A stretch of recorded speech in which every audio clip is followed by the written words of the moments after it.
Jimmy Akin's Mysterious World is brought to you by the Star Quest Production Network and is made possible by our many generous patrons. If you'd like to support the podcast, please visit sqpn.com/give.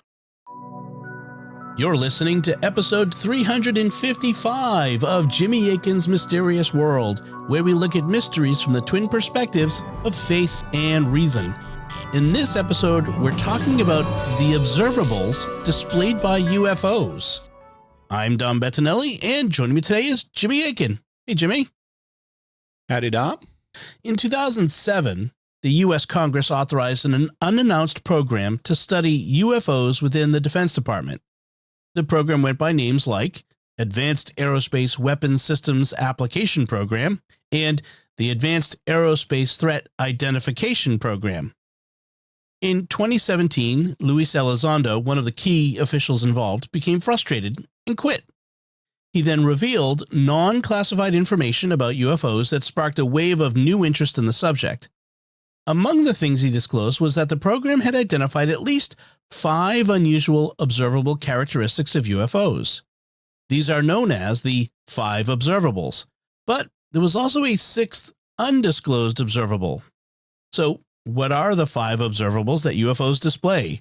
What is the mysterious 6th observable, and what kind of technology might possibly explain them? That's what we'll be talking about on this episode of Jimmy Akin's Mysterious World.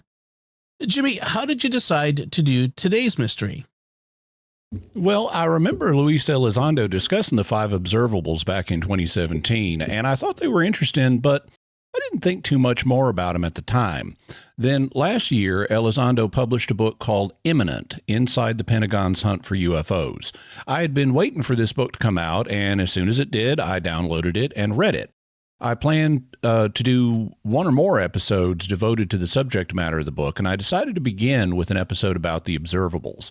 In the book, Elizondo has a chapter about them, and as I read that chapter, I started thinking about the fact that you could explain multiple observables with a single technology. But it turned out that thought was not unique to me, because a few chapters later in the book, Elizondo revealed that it had also occurred to Hal Puthoff. That name may be familiar to some of our listeners. Who is Hal Puthoff?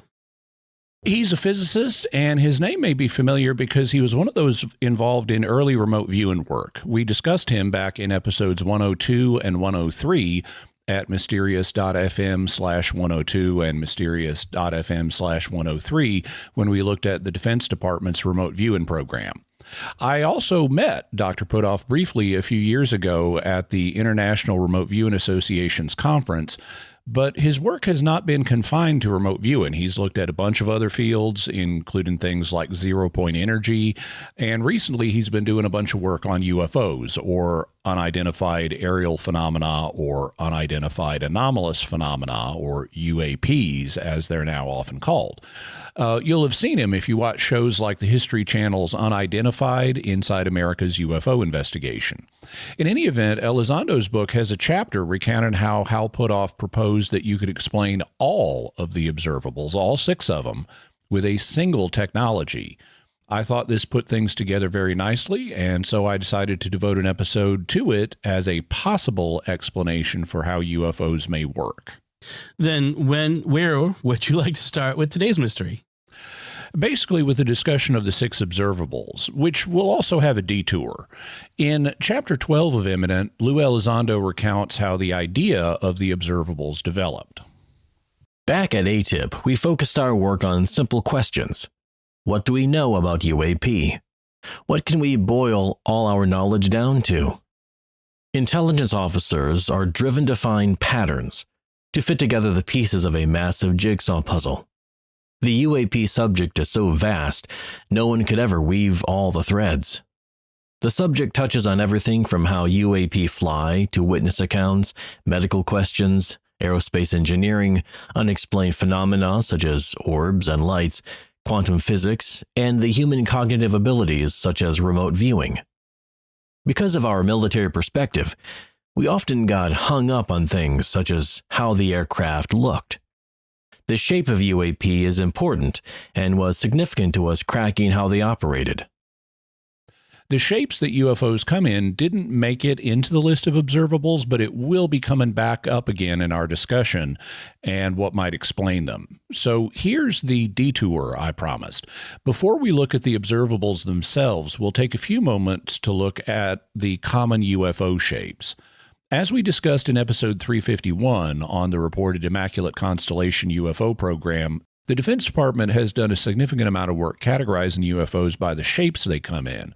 As we covered back then, the whistleblower report on Immaculate Constellation said, From 1991 to 2022, the most common UAP shapes reported in this United States government dataset were spheres/orbs, discs/saucers, ovals/tic tacs, triangles, boomerang/arrowhead, and irregular/organic.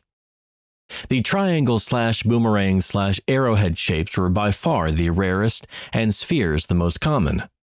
Variations of morphology within these categories are present, i.e. smooth spheres and spheres with protuberances, saucers without domes and saucers with domes, smooth ovals and ovals with surface structures, jellyfish or floating brains with appendages, and elongated triangles as well as equilateral triangles. The report also went through more characteristics of these different shapes, like how common the different shapes were and what reported abilities they displayed. We won't go through all that today. You can go back and listen to episode 351 at mysterious.fm/351 for more information on that. But it will be important to have a basic familiarity with the types of common shapes. So to review, there are the spheres or orbs, there are the flat discs or saucers, there are the ovals or tic tacs, there are the triangles, there are the boomerangs or arrowheads, and finally there are the irregular or organic shapes, which are sometimes described as looking like jellyfish or floating brains. And as I said, you'll want to keep those shapes in mind because they will come back into our discussion. Then let's turn and look at the observables themselves. What did Luis Elizondo say about them in his book? He said that in addition to considering the shapes of the UFOs, we also focused on their capabilities. When trained observers like pilots witnessed UAP in action, what startled the pilots about these objects? What impressed the aviation experts when we showed them the videos? We realized all the advanced capabilities observed can be categorized according to 5 distinct performance characteristics. We called these the observables. So that's the basic idea of what the original observables were. They're advanced capabilities that go beyond what conventional aircraft can do, and so they surprised and impressed pilots and aviation experts. There's also a 6th observable, which we'll get to, that is a little different, but that's the basic concept.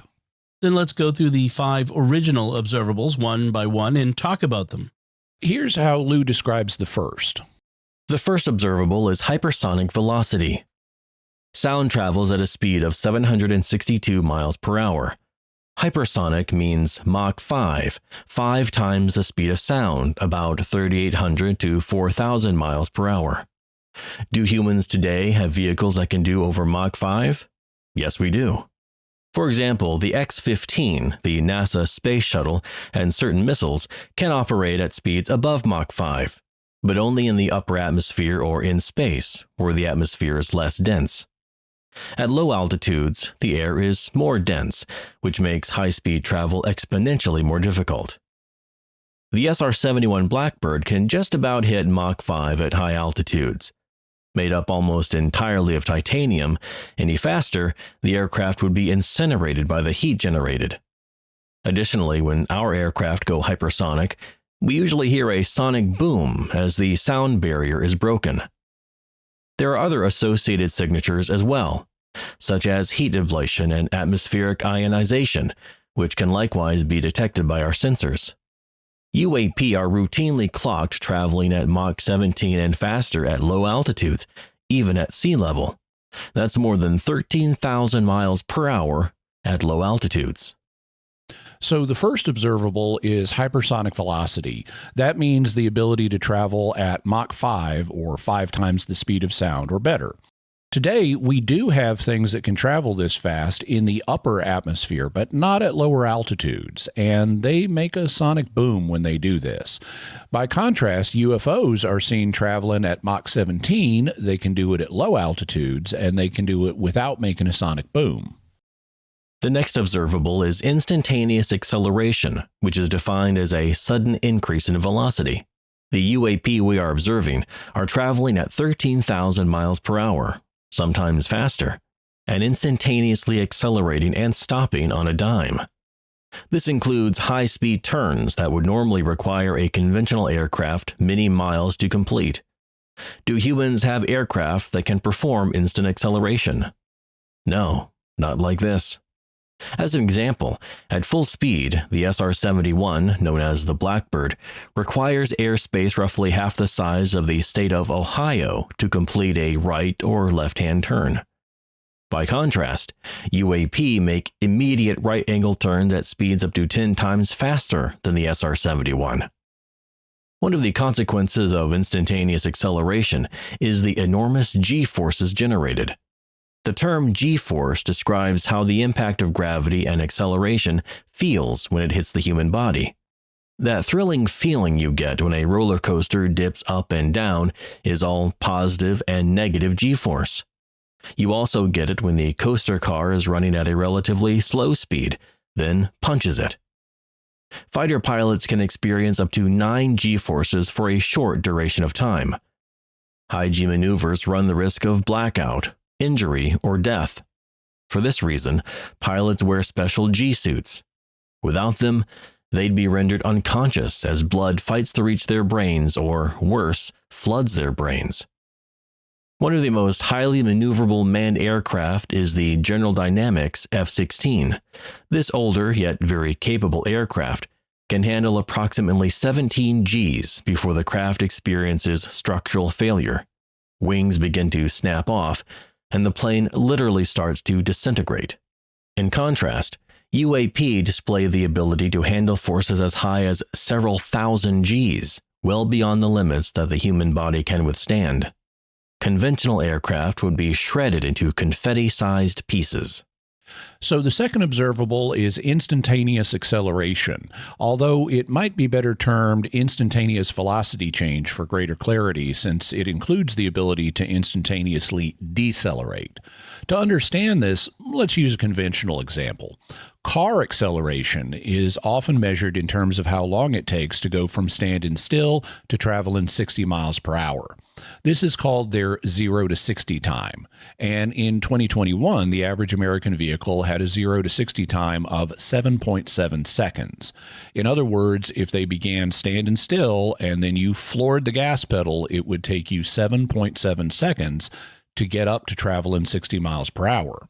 However, UFOs don't need all that time to accelerate. A UFO can be stock still and then the next instant traveling 60 miles per hour or 6,000 miles per hour. They can instantly achieve acceleration. They also can decelerate instantly. To go back to our car example, if you're driving along at 60 miles an hour and suddenly slam on the brakes, your car does not instantly freeze. It takes time to decelerate from 60 to 0. And with a typical American car today, from the moment you slam on the brakes, it will take about 4.4 seconds for the car to come to a standstill, assuming that you have a good road surface and don't slide. Well, UFOs don't need that time. They can be traveling along at 6,000 miles per hour or something, and the next instant they can be standing still. The acceleration UFOs can achieve is also multi-directional, so a UFO moving in one direction can suddenly accelerate in a new direction and, for example, make an instantaneous 90-degree turn without using the amount of space that a conventional aircraft would need to make the same kind of turn. Elizondo gives the example of an SR-71 Blackbird needing to cover a space half the size of Ohio in order to make a 90-degree turn. But UFOs don't require that. They can just be traveling in one direction and suddenly turn 90 degrees without a big curve. Acceleration can also be measured in terms of the G-forces it involves. One gravity is 32 feet per second, and both humans and mechanical devices have limits to how many G-forces they can handle. Humans can only withstand so many Gs before they black out or even die, and conventional aircraft can only withstand so many before they disintegrate. UFOs are able to withstand several thousand Gs through their instantaneous acceleration and deceleration, which is far more than the human body or any biological life form or conventional aircraft could withstand. Though I would point out that the biological life form issue may not be relevant because UFOs, or at least the ones that we see doing thousands of Gs, might be piloted by AIs or robots rather than biological life forms. Still, they withstand G-forces that are vastly more than what our aircraft can. The next observable is a bit of an oxymoron, but it's low observability. All modern technologies have a signature, whether it be environmental, electronic, acoustic, thermal, or visual. For example, most aircraft leave visible contrails in the sky as they fly, and the heat from their exhaust turns water vapor into a thin stream of cloud. We see these white streaks every day. UAP, however, leave almost no observable signature, no sonic booms or obvious sound at all. No atmospheric ionization, no heat ablation, no contrails. Luckily, there are some instances where we have collected limited data on UAP, using visual collection systems, electromagnetic systems such as radar, and acoustic collection systems such as sonar. However, capturing clear data has been very challenging. Sometimes it's what you don't see that matters most. UAP are diabolically hard to spot and identify with cameras, radar, or the naked eye. So the third observable is low observability. UFOs, at least some of the time, do not leave condensation trails or contrails. They don't cause sonic booms that normal aircraft do when they're traveling faster than the speed of sound. They don't display heat ablation like when a space capsule is coming in from space and decelerating due to friction with the atmosphere. And that also generates atmospheric ionization, but UFOs don't seem to produce that. Even when we get video, radar, or sonar of UFOs, it's often fuzzy. So all of these go into what Elizondo and his colleagues refer to as low observability. The next observable is transmedium travel, the ability to operate in multiple environments or domains such as space, our atmosphere, and underwater. To be clear, we do have vehicles in our current inventory that are indeed transmedium. For example, seaplanes can fly and float, but let's face it, a seaplane is neither a very good aircraft nor a very good boat. Why? Because to build the craft that can operate in both environments, air and water, its designers were forced to make compromises in performance in order to make the vehicle do what it needs to do. UAP, on the other hand, have been observed operating superbly in space, in the air, and underwater. The same vehicle, in other words, can do all equally well. Moreover, they do this without compromising their performance. As an example, when you throw a rock into a pond, you'd expect to see a splash and a ripple. That is not the case with UAP.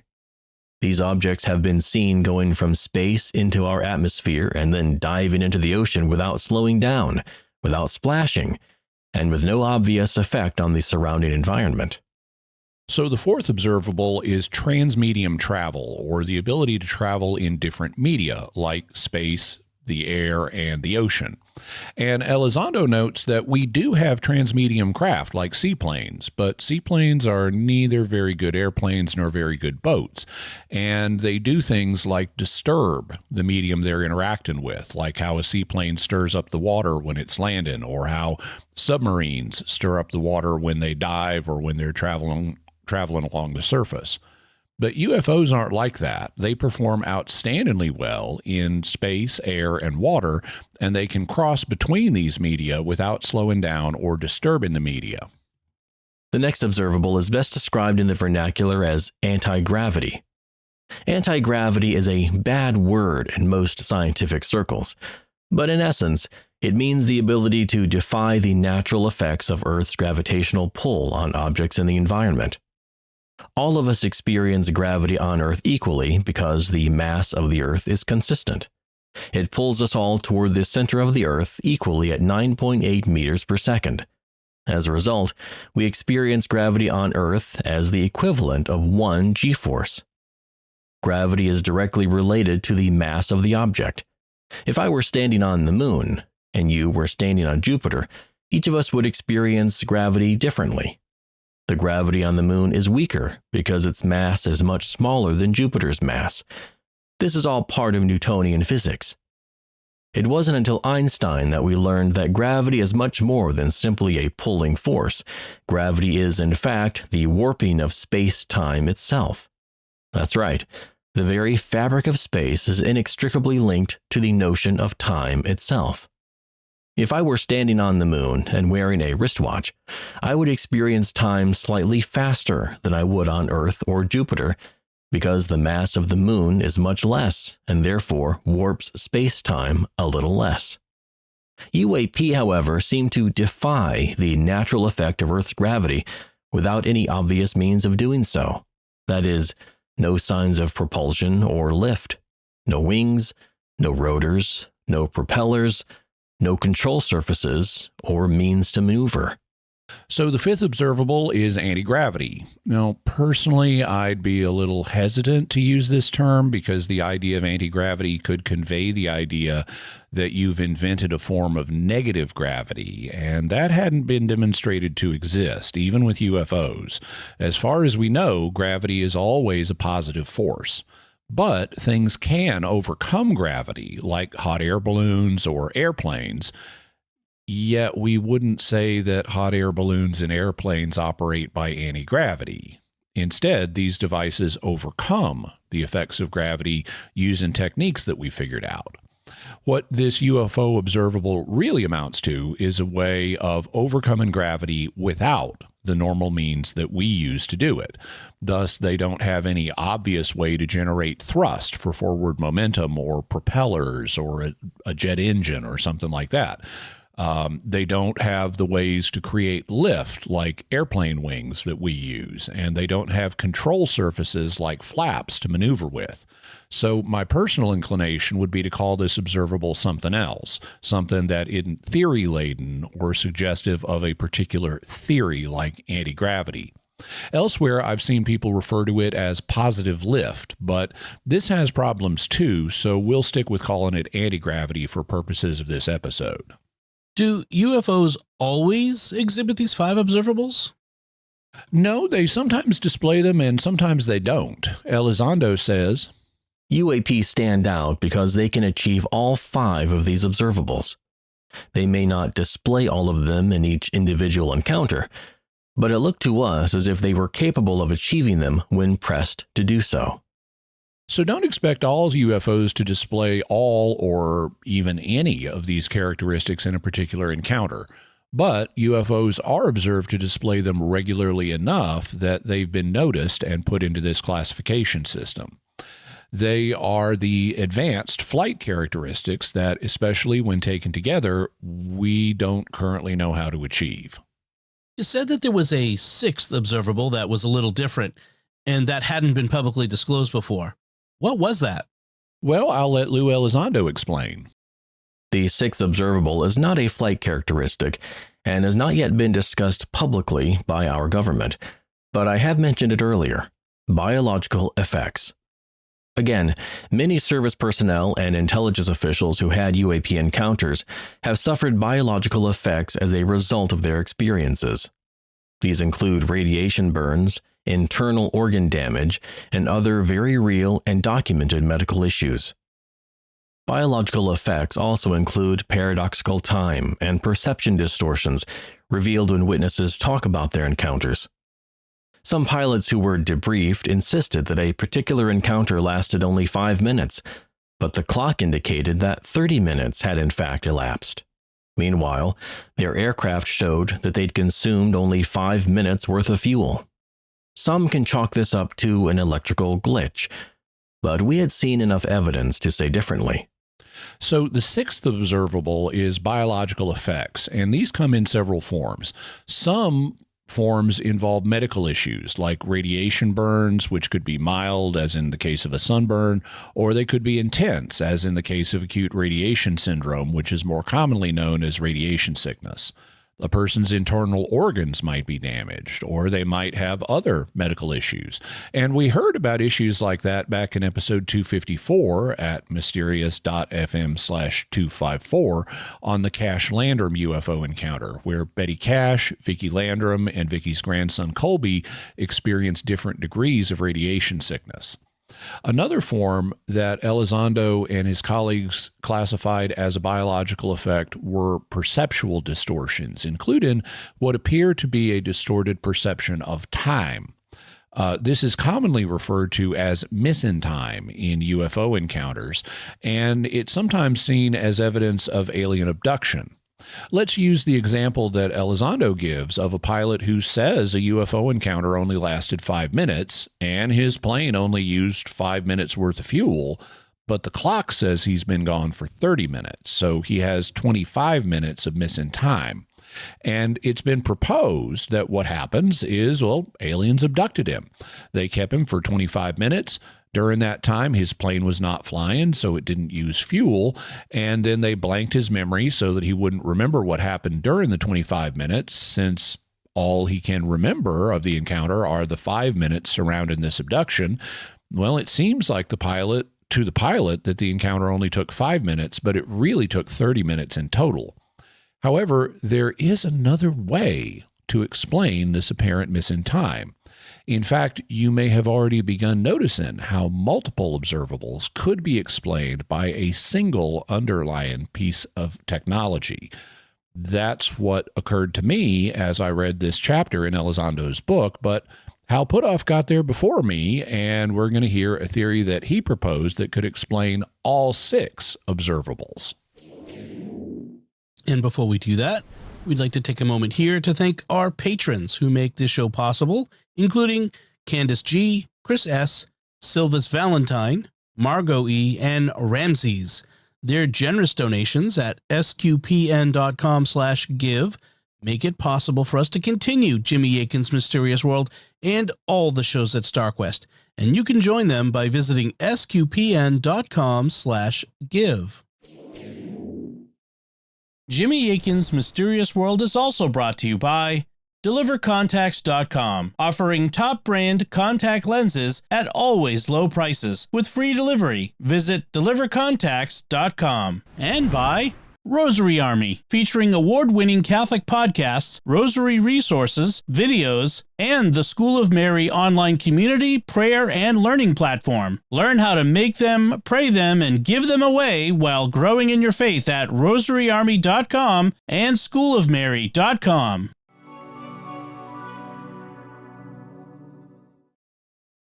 So, Jimmy, we're now going into the reason perspective, and using Elizondo's book, we're going to look at a proposal that might explain the 6 observables. How do you want to get into that material? By talking for a moment about one of the 3 UFO videos that were released back in 2017. The video in question is known as the gimbal video.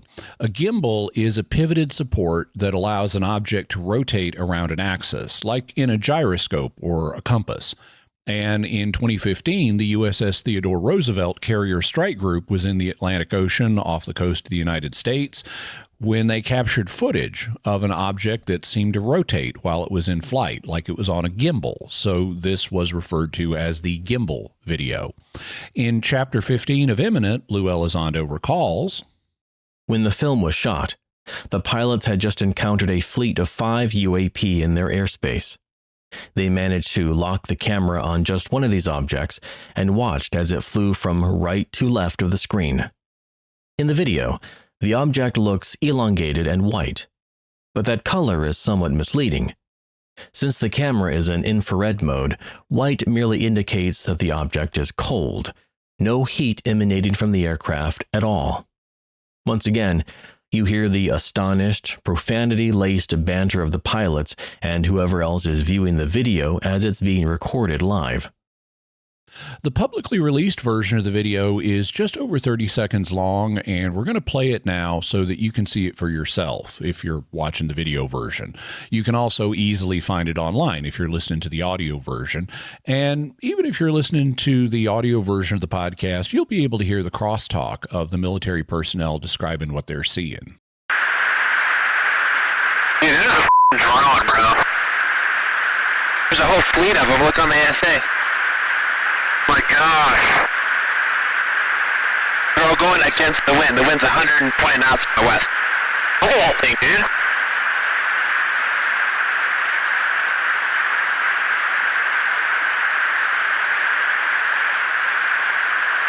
That's not our LNS though, is it? It's not. That is the LNS, dude. Well, if there's like... Look at that thing. It's rotating. Elizondo goes on to explain, at 120 knots, the wind speed the pilots clocked is equivalent to 138 mile-per-hour winds. Weather forecasters warn you to tie up loose furniture on your patio when local wind gusts approach 50 to 60 miles per hour. By the way, balloons travel with the prevailing wind, not against it. Yet this object, which is heatless, wingless, and propellerless and spews no exhaust, parks itself at 20,000 feet in the sky and calmly flips itself over in winds that would be classified as a Category 4 hurricane on Earth. It doesn't even flutter or rattle like a kite. This again reminded me of the previous investigation of balloons splitting the formation of fighter aircraft off the coast of Virginia. Balloons can't do that. Elizondo also recalls a later meeting in which they were analyzing the video. The room went silent when we showed the gimbal video. What made gimbal so perplexing was the fact the object never lost altitude as it turned 90 degrees. Like magic, it remained in place. If a human-built aircraft did what this object did in the video, it would immediately lose altitude because the wings are creating lift disproportionately. In this case, however, the object seemed to hover at an altitude of 20,000 feet and linger there eerily. One of our meeting attendees made an uncomfortable joke that this thing seemed to be showing us what it could do, mocking us as if to say, "Hey guys, watch this." Of course, we do have vehicles that can hover, but not in this fashion, and not at that altitude, and not in that headwind. Whatever this was, it was not conventional technology, and not ours. It was something different. To be clear, no one in that room thought this UAP was made by humans. This unnerved, mystified, and concerned our team of aviation and optical experts. Was this some sort of breakaway technology? Did an adversary figure something out that we hadn't? Despite the billions of dollars we spent on intelligence each year, somehow, someone slipped through the cracks of our multidisciplined intelligence architecture and developed a superior technology completely in the dark. It was an unsettling proposition for all who attended the meeting. The gimbal maneuvered in a way that reminded me of the old Apollo 11 lunar module, which was about as aerodynamic as a dishwasher. It didn't have to be, because it operated in the near vacuum of space, where it encountered zero wind resistance. As a result, it didn't need wings. Yet, in vintage NASA footage you can find online of docking maneuvers, as the lunar module approaches the lunar orbiter for its rendezvous hookup, it begins to ratchet itself into position, making small adjustments with its thrusters as it gets closer to the orbiter. If you compare that maneuver to the way in which the object in the gimbal video rotates, you will see an uncanny resemblance. This may suggest that whatever is in the gimbal video is also operating in a vacuum environment, creating a bubble around itself so the effects of atmospheric resistance are moot. Was that the reason a slight aura can be seen around the gimbal object? Was this a protective bubble? Was this an artifact of the propulsion unit? When the meeting adjourned and we went our separate ways, I had occasion to flip through the images again, frame by frame. My eyes always came to rest on that weird little bubble. Was it some sort of illusion or effect produced by the camera? According to the CIA, it was not. It was not an artifact of the camera nor a lens flare.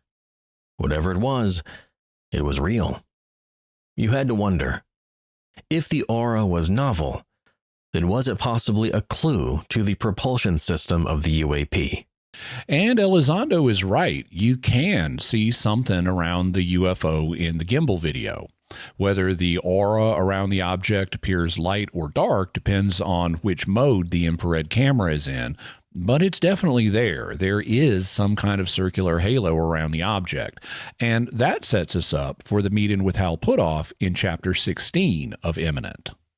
I just returned from an international work trip when I learned that our friend Hal was in town and visiting the Pentagon. He had news to share and was waiting for us in a sensitive compartmented information facility, or SCIF.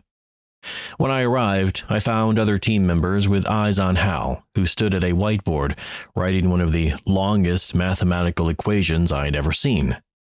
The equation already took up 2 full whiteboards, and he wasn't done. The pungent smell of the dry erase marker filled the conference room. Finally, Hal finished the equation, then wrote the observables down and read them out loud as he checked each off. Hypersonic velocities? Check. Instantaneous acceleration? Check. Low observability? Check. Transmedium travel? Check. Anti-gravity? Check. Biological effects? Check. Hal smiled and proudly said, "One breakthrough technology could be responsible for everything. All of it. And we may have just figured out how it works." We all leaned in, speechless. Up to this point, our government had spent an insane amount of effort over many years trying to identify the specific exotic technologies that could explain each of the observables. In fact, many of the academic studies that were previously commissioned by the DIA and resulted in the Defense Intelligence Research documents had all focused on individual technologies which tried to explore and explain UAP performance. It seemed Hal had managed to find a unifying theory of sorts. Never did we consider the obvious question: were the observables all a product of a single technology? The answer seemed to be a resounding yes. Hal explained that it turns out, if we had the right technology, we could warp space and time in a localized area, creating a localized bubble around a craft. Inside the bubble, one would experience space and time differently than someone outside the bubble, like a diving bell, which protects a diver from the crushing depths around them. So this is the key idea. The UFOs have a technology that generates a bubble around them that warps space and time. It is, to borrow a phrase from Star Trek, a warp bubble. Time flows differently inside the bubble than outside of it, and it has other effects as well. This may be the bubble that was seen around the UFO in the gimbal video, and similar halos have been seen around UFOs on other occasions as well. So this could be a fundamental aspect of the technology that allows UFOs to have the advanced flight characteristics or observables that they display. Then let's go back through each of the observables and see how that would work. What about the first observable, or instantaneous acceleration?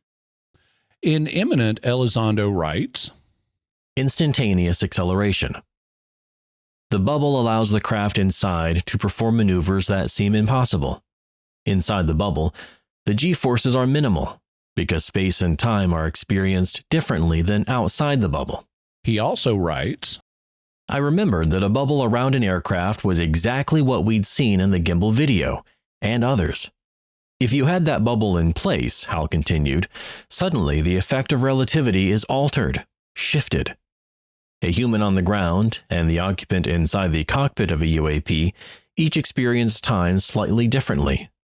The beings, or whatever, piloting the craft experience time normally for them. The UAP is flying at a speed that seems normal for its occupants.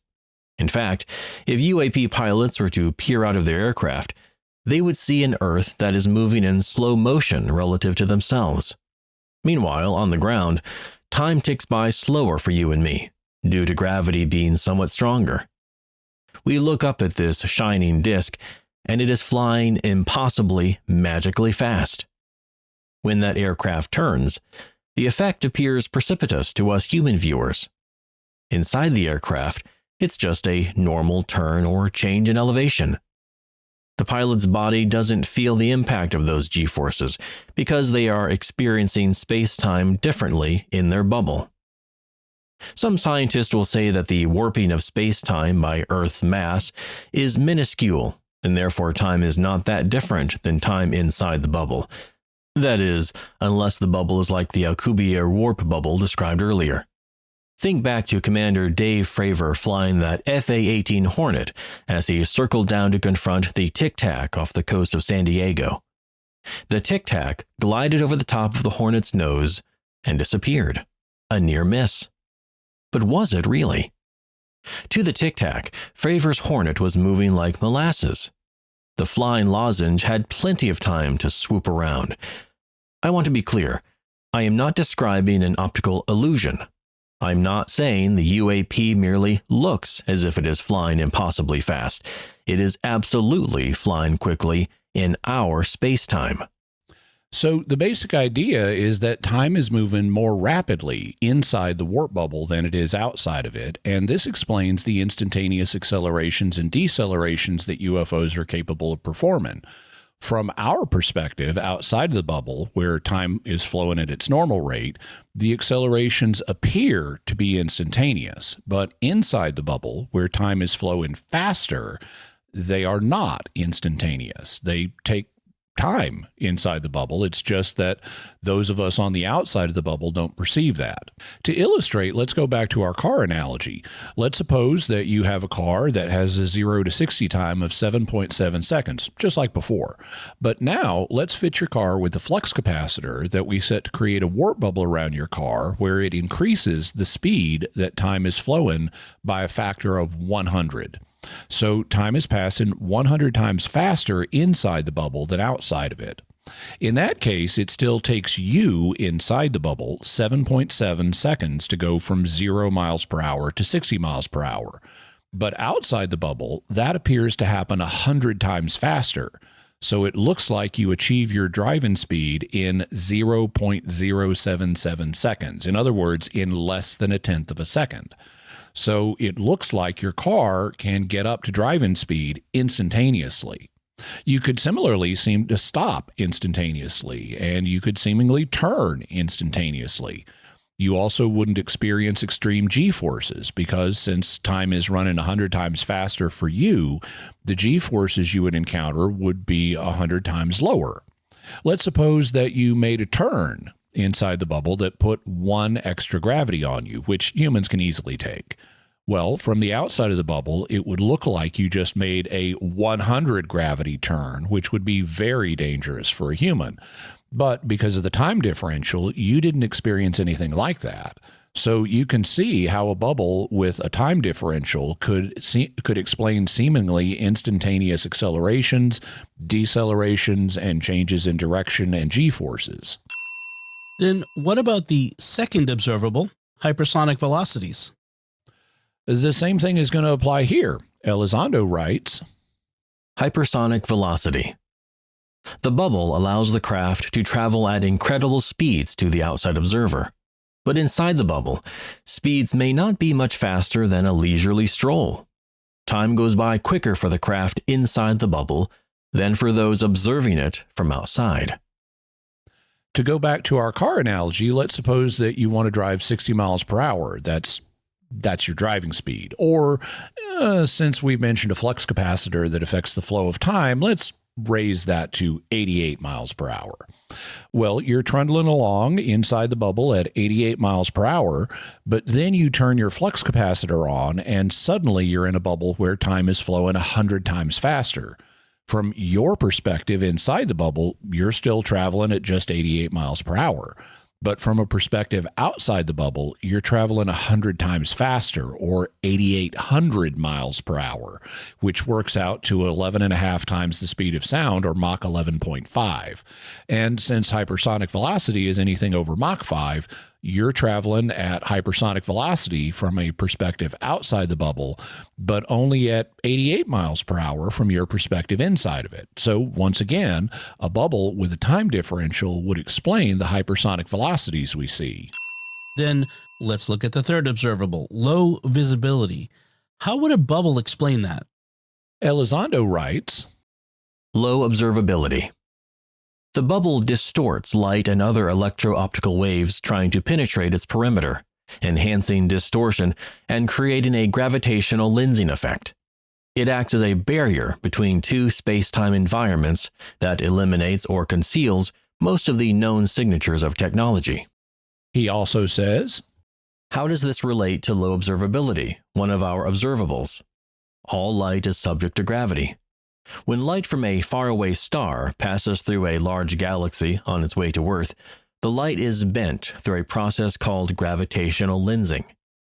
Hal gave us this analogy. If you ever look at a koi fish in an outdoor garden pond, water bends sunlight, causing a distortion of what you see. The koi appear distorted and wavy. We know they are not, but they appear that way. If you go to scoop the fish out with a net, you will find that it is not where you think it is. When the water or light turns a certain way, the fish might well disappear from view entirely. The bubble around the UAP distorts the way light and other electromagnetic emanations interact with the UAP inside the bubble. The frequency of light that enters the bubble is not the same as what gets reflected back to the outside observer. Space-time is different inside the bubble than outside, like the koi fish in the pond analogy. But instead of water, it's a warp bubble, and instead of light simply bending, the frequency of light is changed. The UAP in this case is the koi in the pond. So it's not surprising that every time someone tries to take a photo of the UAP, it's all fuzzy and obscure, because it's like taking a photograph through a barrier, like if you were trying to take a picture of a fish underwater from above water. This is why electromagnetic radiation, like radar, often has trouble tracking these UAP. If someone outside the bubble were to shoot a radar beam at the bubble, the radar beam that enters the bubble is not necessarily at the same frequency that is reflected back to the radar collector. Gravitational lensing and the redshift/blue shift paradigm may explain why objects in the bubble appear strange and difficult to describe. So a bubble with a time differential would change the frequency of any light entering or leaving the bubble. And if time were running faster in the bubble than outside of it, that would blue shift all of the light or make it higher frequency or bluer light. This would also cause lower frequency light that normally wouldn't be visible to our eyes to become visible. For example, infrared light, which is too low for us to visually see, it would be shifted up in the spectrum in frequency and it might become visible to our eyes, looking like red or orange or yellow light maybe, depending on the strength of the time differential. At the other end of the spectrum, if a UFO were emitting blue or purple light, that would be shifted up into the ultraviolet part of the spectrum that we can't see. So just as some frequencies would become visible to us, others would become invisible. In any event, the time differential would affect the appearance of whatever was inside the bubble, and since space and time are correlated, the bubble also might have spatial effects, like causing radar signals sent into the bubble to come out at the wrong angles, in addition to the wrong frequencies, making it harder to track the UFO. So a warp bubble could be responsible for the image distortion, fuzziness, and low observability characteristics that we see with UFOs. Then what about the fourth observable, transmedium travel?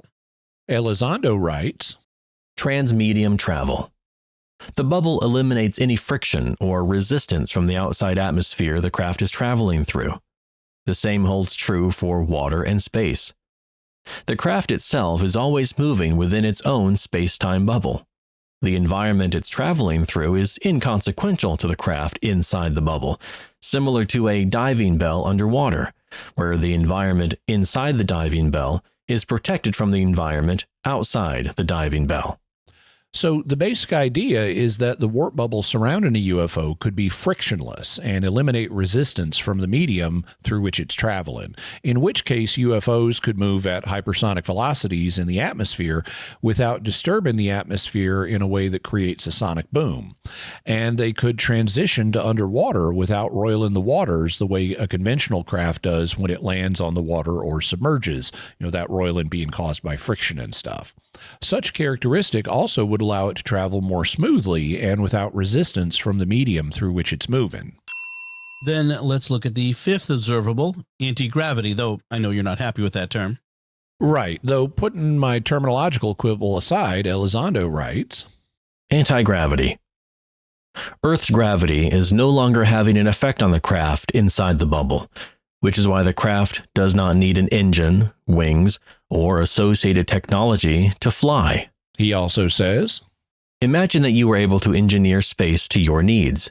Imagine you were able to enclose your aircraft in a bubble that renders it immune from the effects of gravity. You could now fly without wings because you no longer need lift. And you wouldn't need jet engines or propellers because you would no longer need to generate forward airspeed. The way we experience time on Earth would no longer be relevant because you would be insulated from Earth's time and gravity. So the basic idea is that the bubble could cut you off from Earth's gravity, and that could eliminate the conventional things you need for flight, like the ability to generate lift with wings and control surfaces like flaps to navigate through the air. Now, this is fine as far as it goes, but I wish Elizondo had gone a bit further because, at least in this part of the book, I've read but haven't studied other parts as closely. He doesn't go into some of the details I would want to see explored, since even if you have such a bubble, you need to be able to make the bubble itself move. You may not need wings to generate lift or flaps to generate maneuverability, but you still need ways to generate thrust so that the bubble will move where you want it to move. You need some way to make the bubble lift, and you need some way to make the bubble maneuver. Those might have been covered in Hal's equation, but Elizondo doesn't reproduce that. All he mentions in this part of the book is the Alcubierre warp drive proposed by Mexican physicist Miguel Alcubierre, which is a proposal that would work by contracting space in the direction you want to go while expanding space in the direction you've just left. So there are ways that you could use a warp bubble to travel, but I think they need to be fleshed out more. I'd also note that if something like the Alcubierre warp drive is how aliens are getting from one star system to another, well, then they would have warp bubble technology, and they might well deploy it on smaller craft that are designed to work in an atmosphere. And thus, given something like the Alcubierre drive, you'd expect aliens to be able to achieve the observables that we're seeing. Still, having such a warp bubble would allow you to achieve anti-gravity effects. Then that leaves us with the sixth and final observable, biological effects. How would this system account for those? Elizondo writes, Light behaves differently depending on the amount of gravity or energy it has to travel through. Sunlight alone is not capable of igniting your wooden patio furniture while you're sunbathing. But if you take a magnifying glass and focus a tiny beam of sunlight at that wood, suddenly you see a curl of smoke. The wood will indeed ignite. If an ant happens to wander into that focused beam, it will be incinerated. Why? Because you engineered the sunlight with your magnifying glass. In essence, the poor ant has wandered from one reality, sunlight can't hurt me, into a second reality of focused energy. Ouch. What about biological effects? Why are witnesses harmed when they approach or touch these craft? It's exactly the same thing as the magnifying glass and the ant. When you bend or shift one band of the spectrum into another, you increase the potential for damaging radiation. In this situation, one may expect normal light waves inside the bubble to be blue shifted to the soft X-ray band outside the bubble. Occupants inside the bubble are safe, but anyone outside the bubble could be in peril. In essence, any form of radiation, like heat or infrared or regular light, gets shifted to a much higher frequency upon transiting or leaving the bubble. This blue shift explains why some describe UAP as being highly luminous.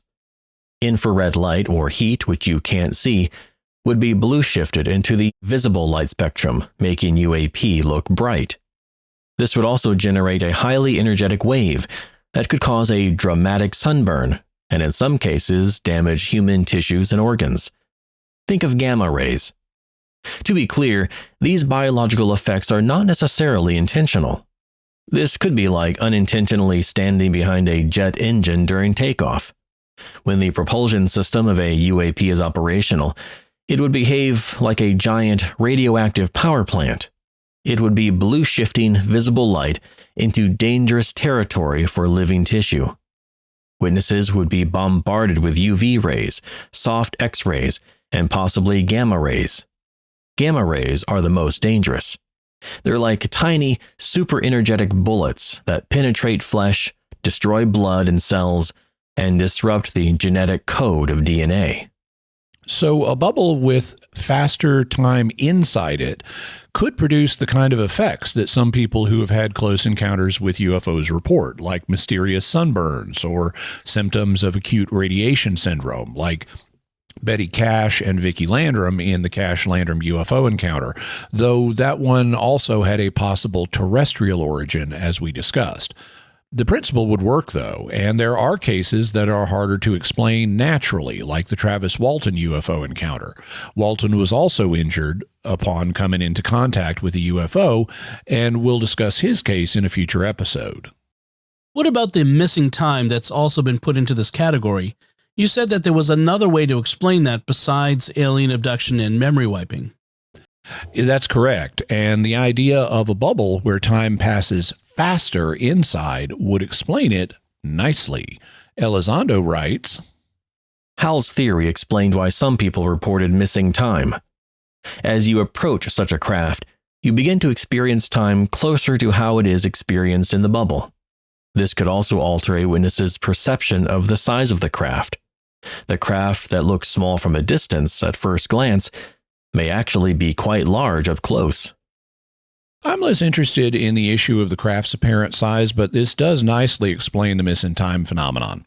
To see that, let's go back to Elizondo's example of a pilot who swears that his UFO encounter only took 5 minutes, his plane has only consumed 5 minutes worth of fuel, and yet the clock shows that he was gone for 30 minutes.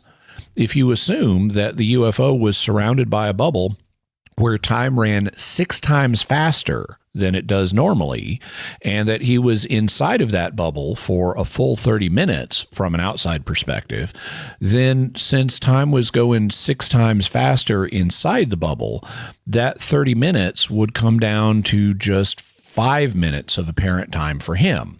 This would also explain why the plane only used 5 minutes of fuel, because the encounter for both the pilot and the plane only did last for 5 minutes.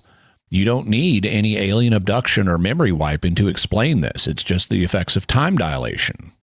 If that's the actual explanation for missing time, then it's sent a lot of people interested in UFOs down a wrong path. Well, to quote the Little Abner character Marion Sam, correct, because by assuming that time always passes at a normal rate in the vicinity of UFOs, people have assumed that any missing time they've perceived must have objectively occurred for them. They just can't remember it. And so they do things like use hypnosis to try to recover those memories. But we've talked about hypnosis back in episode 52 at mysterious.fm/52, and it is not a magic memory booster. Instead, it promotes confabulation because you're encouraged to imagine scenarios and then regard those scenarios as real.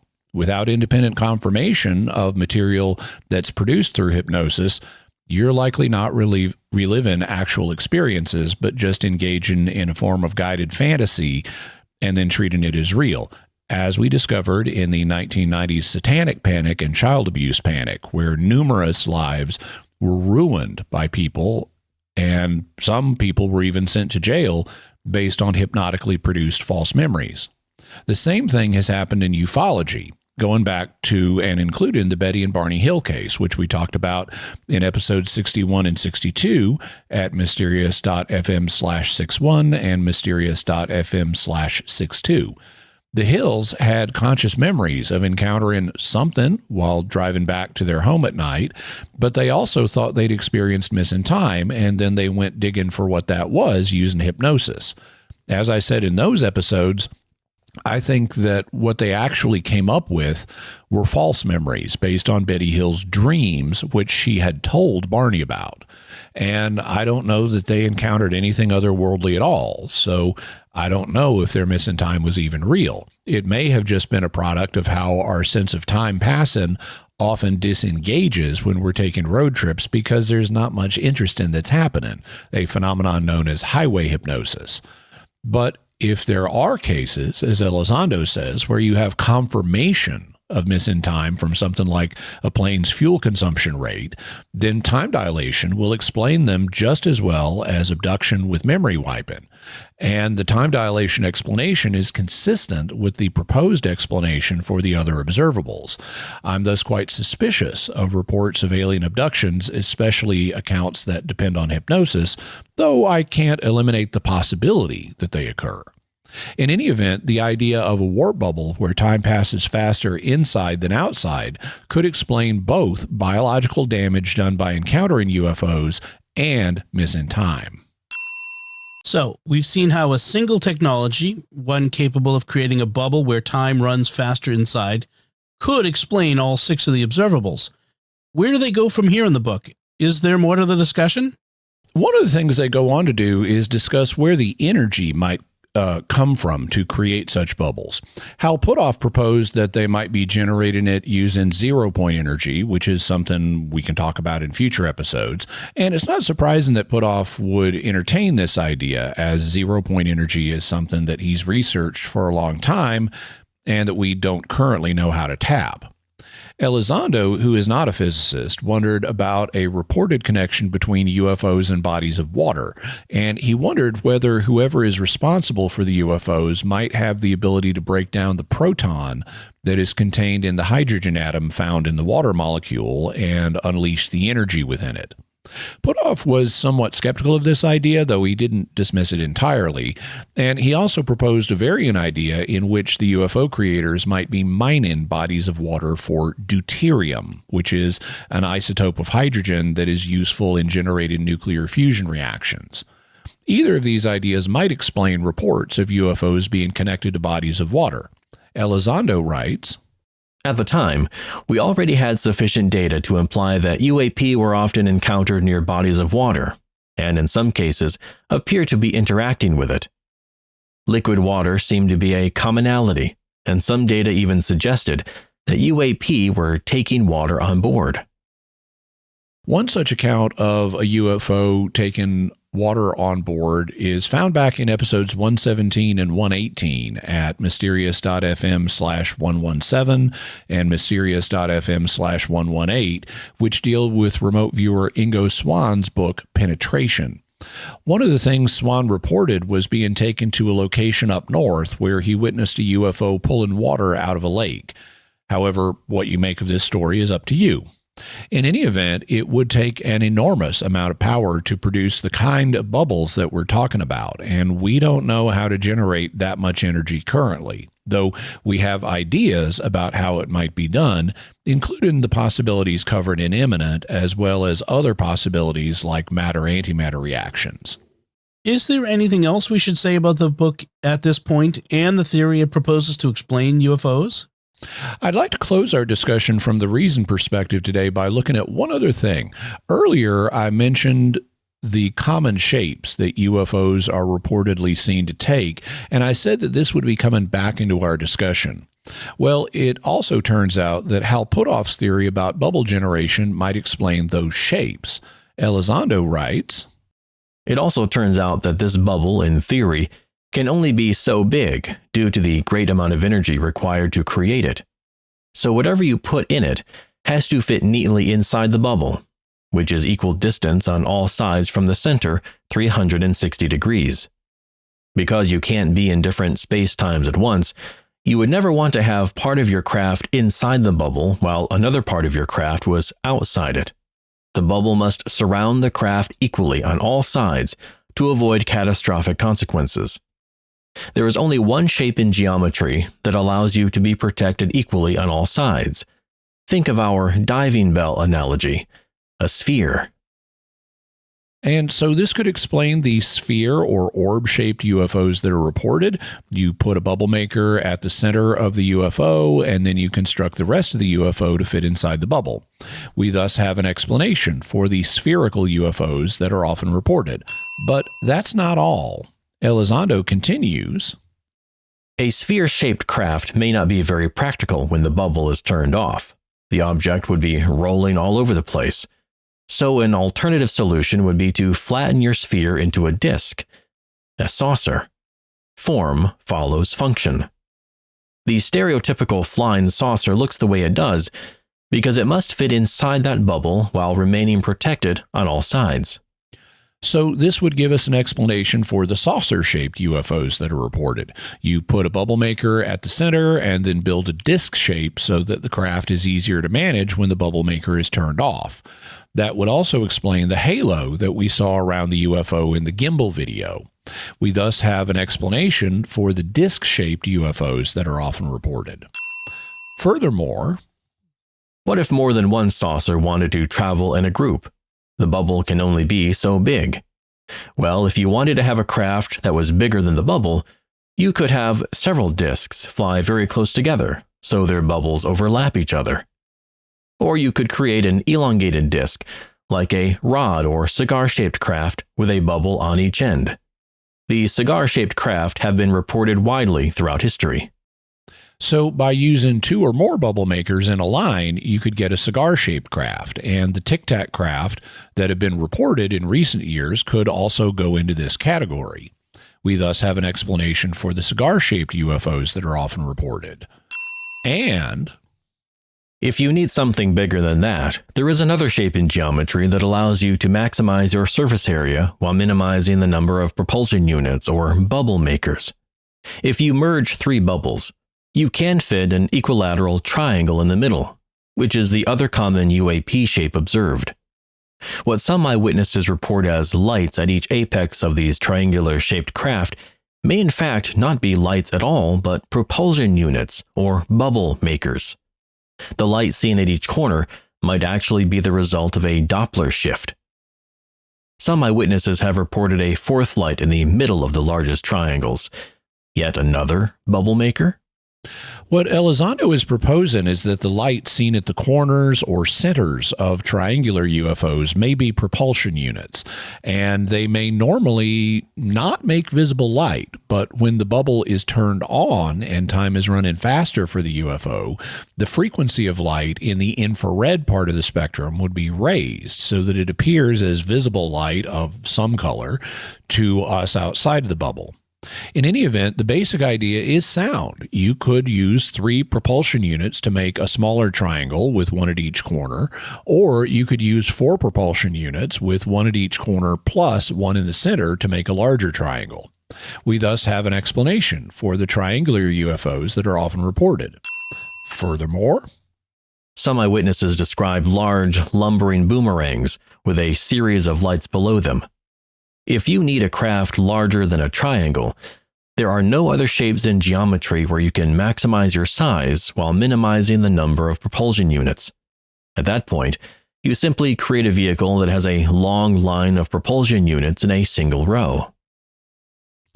And so the theory can also explain the boomerang-shaped craft, like what was reported in the Phoenix Lights case that we discussed back in episode 30, at mysterious.fm/30. You just put a line of bubble makers of arbitrary length on both wings of the craft and you get a boomerang shape. We thus have an explanation for the boomerang-shaped UFOs that are often reported. That would explain everything except the irregularly or organic shaped UFOs that are sometimes described as being like floating jellyfish or brains. Could this theory also explain them? They don't go into this in the book. However, in the Immaculate Constellation document we heard about in episode 351, it described the size of these as follows. Highly variable, from small, compact forms to larger, more sprawling structures. I wish they were more specific about the size range. I don't know how big a large, more sprawling structure is. I wish they'd given us dimensions in meters or something. But if an irregularly shaped UFO is small enough, it might be too small to have a bubble maker on board. There may be a minimum size for UFOs that carry bubble makers, and any that are smaller than that size don't have them. On the other hand, regardless of size, both brains and jellyfish have fairly compact shapes that are sort of spherical or disc-shaped, even if they have appendages coming off them. So you might use a single bubble maker and just make sure that the appendages don't stick out of the bubble, or at least that they don't stick out when the bubble maker is turned on. You could also place bubble makers strategically within the structure if it's one of the larger, more sprawling ones. Given these options, I thus think that the bubble maker theory is at least compatible with the irregularly shaped organic UFOs. Is there anything else we should say about this? Yes, and this is a thought that is unique to me, something that I came up with, rather than something I remember Luis Elizondo noting. I noticed in reading the Immaculate Constellation document that it says that spheres were the most reported shape, that discs or saucers were the second most common shape reported, that ovals or tic-tacs were infrequently reported within the data set that the document used, that triangles were among the rarest UFOs reported in the data set, that boomerangs or arrowheads were also among the rarest reported, and that irregular or organic shapes were also among the rarest reported sightings. So let's think about this in terms of economics. Economics is the study of limited resources that have alternative uses. In other words, how do you prioritize your use of the resources you have when they could be used in different ways? It doesn't matter what economic system you're using. 2 bubble makers will require more resources in materials and energy than just 1 bubble maker. And 3 bubble makers will require more materials and energy than just 2. So there will be the equivalent of price pressure motivating you to keep the number of bubble makers you're using low. And what do we find in the reported UFO sightings? Spheres and discs, which would require 1 bubble maker, were the most commonly reported shapes. Cigars or tic-tacs, which would require at least 2 bubble makers, were infrequently reported, and triangles and boomerangs, which would require 3 or more bubble makers, were among the rarest reports. So the more bubble makers a craft would require, the less frequently it's reported. All of this makes sense if whoever is behind the UFOs is subject to economic constraints. It looks like the UFO makers are rationing their bubble makers and only using the number that they need on a craft, which is logical given the large energies that you need to produce to make a warp bubble. And so I would say that the observational data provides some support for the proposal that we've been exploring. You can predict how common the shapes of UFOs are going to be based on the number of bubble makers they would use, and those proportions are what we see in the data. If that closes out the reason perspective, then what can we say about the proposal we've been considering from the faith perspective? Well, this is a technological proposal, and the faith doesn't have anything to say about what is or isn't technologically possible. It leaves that for scientists and engineers to figure out. So the faith would not be at all threatened if it turns out that the proposal we've been considering is correct. The only real connection with the faith is an indirect one that has to do with who might be responsible for UFOs.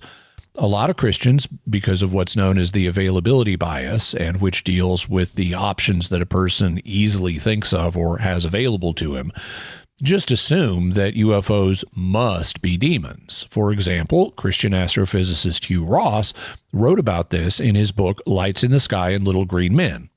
We talked about that book in episode 281 at mysterious.fm/281 on the alien demon hypothesis. And we saw how Ross insists that unexplained UFOs must be demons because they break the laws of physics, such as by traveling faster than light or having craft that display advanced characteristics like the observables. But as I pointed out then, The idea of faster than light travel is taken seriously by physicists today, including the Alcubierre warp drive. I also pointed out that Ross is entirely too credulous about what UFO reports he believed. For example, he accepted alien abduction reports without questioning them. And I pointed out that what he said about UFOs breaking the laws of physics wasn't accurate. And as we saw today, you'd expect a race that had something like the Alcubierre warp drive to be able to produce the characteristics that UFOs display. So they're not breaking the laws of physics. You just need one new technology, which is currently regarded as possible by physicists, and that would explain everything. So, $1 million question. Who do you think is behind UFOs? I have no idea, and in this regard, I'm much more cautious than Ross or other people who instantly leap to the demon hypothesis. As I've said repeatedly, it is quite possible that some UFO reports are the result of demonic activity, but you need evidence to support that claim, and UFOs are not reported to do what demons are historically reported to do, like possessing people or demanding worship, for example. It's also possible that some UFOs might be angels manifesting, including the reports of UFOs being associated with and possibly harvesting water. It's also possible that biological intelligences are behind UFOs, that could be aliens from another planet. It could be interdimensional beings from another physical dimension. It could be time travelers from another time. It could be cryptoterrestrials or an offshoot of the human race. And it could be plain old ordinary humans, whether they're from America or one of our competitor nation states like Russia or China. What we do know is that there are unexplained things flying around in the air, whether you call them UFOs or UAPs, and we don't currently know who or what is responsible for them. We may even be dealing with a mix of different parties that are responsible, like the parties I just named. So, Jimmy, what's your bottom line here? UFOs are real. There really are unexplained things flying around, and I'm glad that the U.S. is studying them because anything unexplained in our airspace is a potential threat to national security, so we need to be on top of that and not just dismissive of it. When it comes to who or what is responsible for UFOs, we don't know. They may or may not be aliens. But as we saw today, a single technology could be responsible for the advanced characteristics that they display. And what further resources can we offer to the viewers and listeners? We'll have links to Luis Elizondo's book Imminent, Ingo Swann's book Penetration, Hugh Ross's book Lights in the Sky and Little Green Men, also information on the Alcubierre warp drive and the availability heuristic. And now it's time to hear from you. What are your theories about UFOs and the 6 observables that they display? You can let us know by visiting sqpn.com or the Jimmy Akin's Mysterious World Facebook page, sending us an email to feedback@mysterious.fm, sending a tweet to @MYS_world, visiting the StarQuest Discord community at sqpn.com/discord, or calling our mysterious feedback line at 619-738-4515. That's 619-738-4515. And I'd like to thank Craig Hart for his voiceover work in today's episode. And I want to say a special word of thanks to Oasis Studio 7 for the video and animation work they did on this episode. Be sure and check it out by going to my YouTube channel at youtube.com/Jimmy Akin. And while you're there, I am trying to grow my channel, and we're coming up on hopefully getting 100,000 subscribers. So please like, comment, share the video with others, and subscribe. And when you subscribe, be sure and hit the bell notification so you always get notified whenever I have a new video. Jimmy, what's our next episode going to be about? Next week, we're going to be doing another true crime story and talking about the Zodiac Killer. In the late 1960s, the Zodiac displayed a lot of criminal sophistication, and criminal sophistication takes time to learn. So this points to the possibility that the Zodiac had an earlier criminal career before he took on the Zodiac persona. So we'll be looking at what he may have done in this career and who his early victims may have been. Interesting. Folks, be sure to check out the Mysterious World bookstore at mysteriousworldstore.com for links to all the books and videos that Jimmy mentions in the show. Get your very own Mysterious World t-shirt, mug, and more in our merchandise shop at sqpn.com/merch. You'll find links to Jimmy's resources from our discussion on our show notes at mysterious.fm/355. And remember, to help us continue to produce the podcast, please visit sqpn.com/give. Jimmy Akin's Mysterious World is also brought to you in part through the generous support of Aaron Vergeson Electric and Automation, making connections for life for your automation and smart home needs in North and Central Florida at aaronv.com. And by The Grady Group, a Catholic company bringing financial clarity to their clients across the United States, using safe money options to produce reasonable rates of return for their clients. Learn more at GradyGroupInc.com. Until next time, Jimmy Akin, thank you for exploring with us our mysterious world. Thanks, Dom. And once again, I'm Dom Bettinelli. Thank you for listening to Jimmy Akin's Mysterious World on StarQuest.